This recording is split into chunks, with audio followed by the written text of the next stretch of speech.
یہ سمجھ لیجئے کہ کفران نعمت کی طرف اس کے اشارے تھے. صحیح. جب حضرت ابراہیم علیہ السلام وہاں سے جانے لگے تو بھی اسماعیل علیہ السلام کی پہلی بیوی نے کہا کہ میرے شوہر کے نام کوئی آپ کا میسج ہو کوئی ہو، تو کہنے لگے کہ بس میرا سلام دینا اور کہنا اپنی چوکھٹ بدل لے. اچھا. یہ کہہ کر چلے گئے. صحیح. پھر دوسری جو آپ کی زوجہ تھی وہاں تشریف لے جاتے ہیں، بیوی سے حال احوال پوچھتے ہیں کہ کیسا ہے شوہر، رہن سہن کے حوالے سے. تو اس نے تو ہر معاملے میں اللہ کا شکر ادا کیا، کہا کہ میرے شوہر بہت اچھے ہیں، اللہ کی طرف سے یہ ہے وہ ہے، بہت انہوں نے تعریفات کی. یعنی اس کی زبان سے کوئی ایسا جملہ آپ نے نہیں سنا جو شکرانی کی طرف ہو. تو پھر جب جانے لگے تو اس نے کہا کوئی میسج آپ کا نام اور عطا پتہ کیا، بس آئے تو سلام دینا نا، کہنا اسی چوکھٹ پہ قائم رہے. واہ واہ واہ. حضرت ابراہیم علیہ السلام تشریف لے گئے. جب حضرت اسماعیل علیہ السلام اپنے گھر آتے ہیں تو نبوت کی خوشبو کو محسوس کرتے ہیں. تو پوچھا کہ کوئی آیا تھا، کہاں ایسے ایسے بابا آئے تھے اور ایسے ایسے پوچھ رہے تھے حال احوال کے معنی. آپ نے کیا کہا؟ میں نے بتایا یہ پریشانیاں ہیں، یہ تنگ دستیاں ہیں، یہ سارے معاملات میں نے بتائے. تو کوئی میسج دیا انہوں نے؟ کہا کہہ کر گئے کہ سلام کہنا میرا اور چوکھٹ بدل. صحیح. جب یہ الفاظ سنے تو آپ سمجھ گئے. آپ نے کہا تیرے کو طلاق ملے. جو آنے والا تھا وہ اشارہ دے گیا ہے. یہ جو سارے جو ناشکری کا جو پہلو نکلا تھا تیری وجہ سے تھا.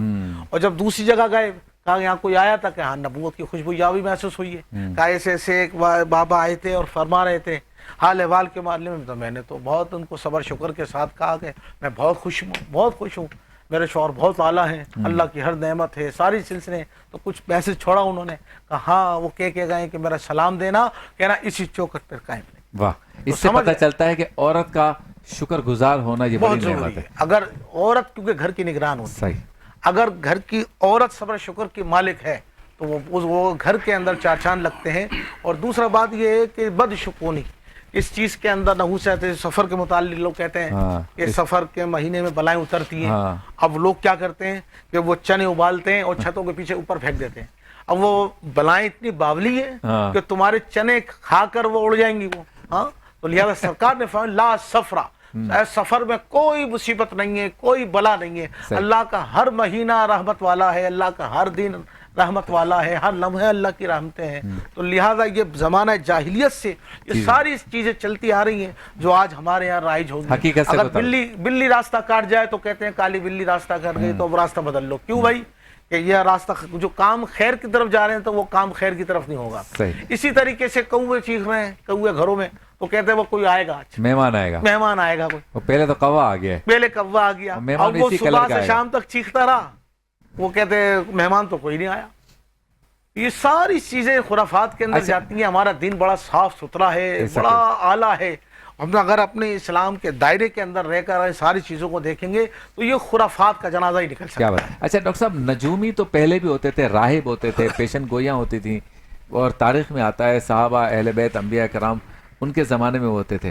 آج بھی نجومی ہیں، لیکن آج وہ سٹی کورٹ کے باہر فٹ پاتھ پہ ککری کے ان کے باہر بیٹھے ہیں. فرق یہ ہے کہ وہ بیٹھے غلط جگہ پر ہے. پہلے نجومی بہت وی آئی پی ہوا کرتے تھے. بہرحال اس بحث کو ہم نہیں چھیڑتے. ہم یہ کہتے ہیں کیا نجومی یا جو ہاتھ دیکھنے والے ہیں، جو ستاروں کا علم بتاتے ہیں، ان کا تکا لگتا ہے یا واقعی یہ کوئی علم ہے؟ کیونکہ اکثر کے باتیں صحیح ہو جاتی ہیں. بسم اللہ الرحمن الرحیم. شبیر بھائی، اس کا جواب اگر وقت بچا تو بعد میں انشاءاللہ وہ کریں گے.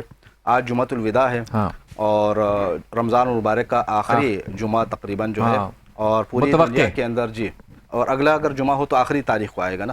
تو اس لیے آج پوری دنیا کے اندر یوم القدس منایا جا رہا ہے.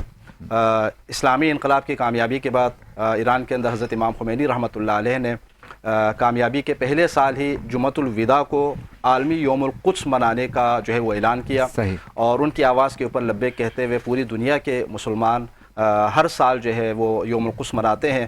اور یوم القدس کا جو مقصد ہے وہ یہی ہے کہ فلسطین کا جو مسئلہ ہے، مسجد اقصیٰ کا جو مسئلہ ہے، اس کو اجاگر کیا جائے. اب تک یہ تھا کہ طویل عرصے سے لوگ جو ہے وہ فلسطین کی مظلومیت کو پیچھے چھوڑ چکے تھے اور مسجد اقصیٰ کے معاملے کو تقریباً جو ہے انہوں نے پیچھے ہی دھکیل دیا تھا. لیکن یوم القدس کے عنوان سے اس دن کو اجاگر کرنے کے بعد پوری دنیا کے مسلمانوں نے اس کو دوبارہ زندہ کیا اور جگہ جگہ جو ہے فلسطین کے مظلوموں کے حق میں ریلیاں نکلنا شروع ہو گئیں اور ان کے حق میں آوازیں بلند ہونا شروع ہو گئیں. چونکہ آپ اگر دیکھیں نا تو اسرائیل وہ ناسور ہے اس خطے کے اندر کہ جس ناسور کے برے اثرات پوری امت مسلمہ کے اوپر جو ہے آج مرتب ہو رہے ہیں. آج آپ دیکھ رہے ہیں کہ جو جنگ ہے یہ اسی کا ایک تسلسل ہے کہ جو گریٹر اسرائیل کا جو خواب ان لوگوں نے ایک دیکھا ہوا ہے, اور امریکہ کو بھی اس وقت باقاعدہ اپنے چنگل کے اندر جکیڑ کر کیا ہے وہ باقاعدہ امریکہ اور اسرائیل مل کر اس وقت ایران کے خلاف جو جارحیت کا مظاہرہ کر رہے ہیں, اور آیت اللہ سید علی خامنائی بھی اسی راہ میں جو ہے وہ شہید ہو گئے. تو اس حوالے سے تمام امت مسلمہ کے فرائض میں یہ شامل ہے کہ باقاعدہ فلسطین کے مظلوموں کے حق میں آواز بلند کریں.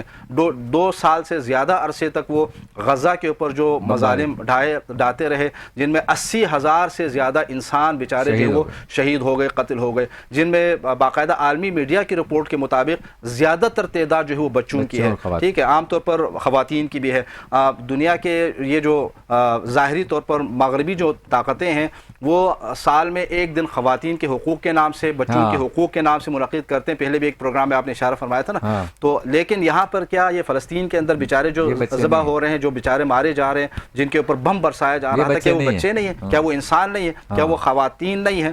اور اسی طرح آپ نے ابھی ایران کے اندر دیکھا میناب کے اندر اسکول کے اوپر 170 چھوٹی بچیوں کو, پرائمری کی بچیاں تھیں, چھوٹی بچیوں کو جو ہے باقاعدہ انہوں نے شہید کیا. اور اس بربریت کے باوجود باقاعدہ وہ کیا ہے پوری ڈٹائی کے ساتھ امریکہ کا جو صدر ہے وہ یہ کہتا ہے یہ انہوں نے خود کیا ہے.